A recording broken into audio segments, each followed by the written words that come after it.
Hi everyone, this is Mike Kramer of Mott Capital. Today is January 29th. It's around 5:17 p.m. New York time.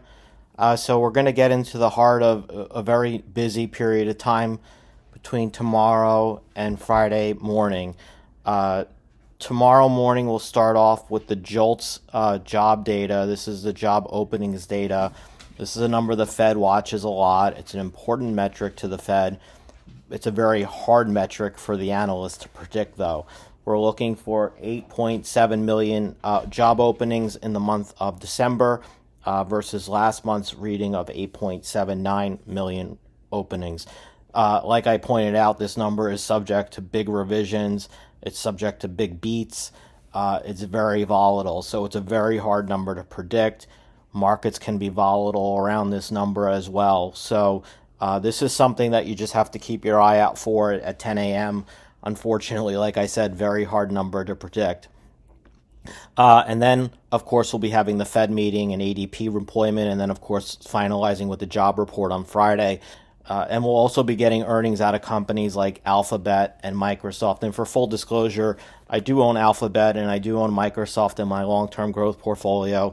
So these are core holdings that I've had, and I just want to be transparent with that. But again, what we're looking at here is a situation in these stocks, at least from an options perspective. We're looking at an implied move in Microsoft of about 4.25% after earnings, and Google, it's looking like at about 5% implied move. So that means you can see the market move plus or minus by these 4 and 5% metrics going into tomorrow's results. And the other thing that's worth being aware of is the shape and the skew of implied volatility for Friday's expiration date. You can see implied volatility is just, rises as you go up higher in strike price for Alphabet, and it's also the same structure for Microsoft. And so this would suggest that there's probably a lot more demand to own calls and to own calls in both, and that just sort of sets the bar even higher for these two companies going into results, meaning that it's potentially the scenario where beats and even the case of coming in at expectations on guidance or even slightly above may not be enough to propel these things higher, and you really have to be very careful and mindful of that. And when we look at the gamma profile of Alphabet, for example, the stock closed at 153.50. You can see there's a big level of gamma up here at 157.5. This is going to potentially be a resistance level for Alphabet shares. Now, if it can get above 157.5, then you can certainly see the stock maybe move to 160, where the next big level of gamma would exist, and that would certainly be something that you would be looking for. If you can clear these 157 and 160 regions, you could see further upside. But if you can't, then what's likely to happen is as we pass results, this implied volatility level right now for these calls, even though it's at 54.3, and what's likely to happen is that as we go in past earnings, as soon as they come out and the stock starts trading freely again in the market, you're going to see implied volatility for these options begin to decline, and that will obviously reduce the value of the calls, and that will also make the delta value begin to go down. And so the results have to be good enough that you can start clearing some of these hurdles in the options market.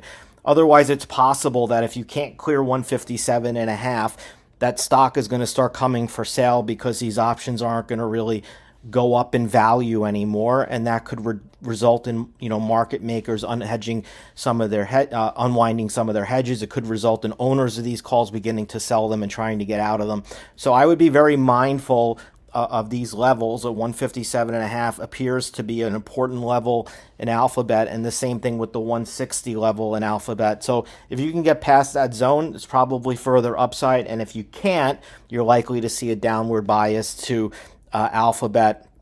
And it's a similar sort of setup with Microsoft, where you can see there's a big gamma level here at 4.25, and you can see from a delta position there's also a lot of positive delta. And again, you're talking about a situation where these values are going to start to decline once you have results out, because this implied volatility level is going to start to decline, and that means if you can't get past some of these levels at 4.25, that could mean that you're going to see a shift lower, and you're going to start seeing some of these option positions get dumped and unwound, and that could put downward pressure on the shares. And that really sets up where we are right now in the market, because you can clearly see that the S&P 500 had a rally day today, and it was able to advance by about 75 basis points. And what we continue to see here in the S&P is an index that just continues to grind higher. Again, you have the flows of stocks like Microsoft and Meta and Nvidia really helping to support this market now for some time. And that's why earnings are going to be very critical as well, because you're going to get Microsoft tomorrow and you're going to be getting Meta on Thursday. And these are two stocks that have really been central to part of the reason why you've continued to see the S&P and the NASDAQ really rally. You can see Meta, for example, had this big move, and Microsoft obviously also has had a big rally and a big move up. So right now, I mean, with the S&P 500, I think it's fairly simple, because you're at an all-time high already. There's no real overhead resistance. It's just a question of, can the momentum really keep going? And is the market going to try to go for that 5,000 number at some point before this is all said and done? And that's really the big key here, is that as long as momentum can stay to the upside, you're probably talking about an index that can head to the 5,000 mark. But again, what's sort of key and critical here is that you got this big wall up into the close after the 3 o'clock time frame. And typically when you see these kind of end of day rallies that are in these straight line fashion, you can typically see them get given back. And so what I would be mindful here is potentially a really hard reversal tomorrow on the open and a move back below this level at 4,900. I would be watching for that also, because from an option perspective as well, 4,900 has really been serving the last couple of days as a big call wall as well. And this has been a level that's been kind of, at least holding firm the last few days. You can see 4,900, 49.20, 49.30. Here's 4,900 down here. And if we go out to tomorrow's expiration date, you're also going to see that's a similar, you can see the big call level at 4,900. And if we go out to February's OPEX, you're going to see that there's going to be this you're going to see the big call level here, but then there's a bigger split between the calls and the puts up here at 5,000. And that's why I say, really all you have to do right now is just keep the momentum going. But again, 4,900 might be a challenging level, because there's still a lot of calls that need to come off the board, and that may be unwound because they want to take profits in them. So I would watch for a potential drop tomorrow back below 4,900 and maybe an undercut of this low early in the day, and then see how the rest of the day progresses. When we look at the NASDAQ 100, so the NASDAQ interestingly hasn't taken out its previous high from January 24th yet. It kind of just stopped at resistance, and so far hasn't really advanced beyond that. So I would want to see tomorrow this kind of gap above this 17,610 level. That would obviously set up a retracement to 17,666, which was the prior highs. Anything short of that, I think you're talking about a retest of this lower level around 17,400 would be the next level that you would ideally look for. And we look at the Dow. If you remember last time, we were talking about a potential bear flag.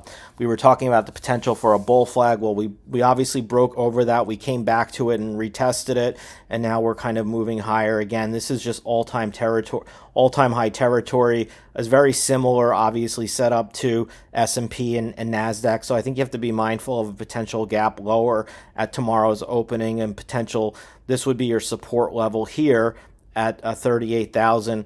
And 40. Otherwise, again, you're just talking about an index as we kind of estimated based off of an extension of this Dow Jones Industrial Average, potentially in advance to 38,750, to as high as 39,000. And that's sort of where we are right now. And we're just going to have to wait and see how the rest of the news and data comes out this week to start seeing what the potential impacts on the market will be. And until then, it's open to debate in terms of what really is going to happen next. Anyway, have a great day, and we'll see you soon. Bye.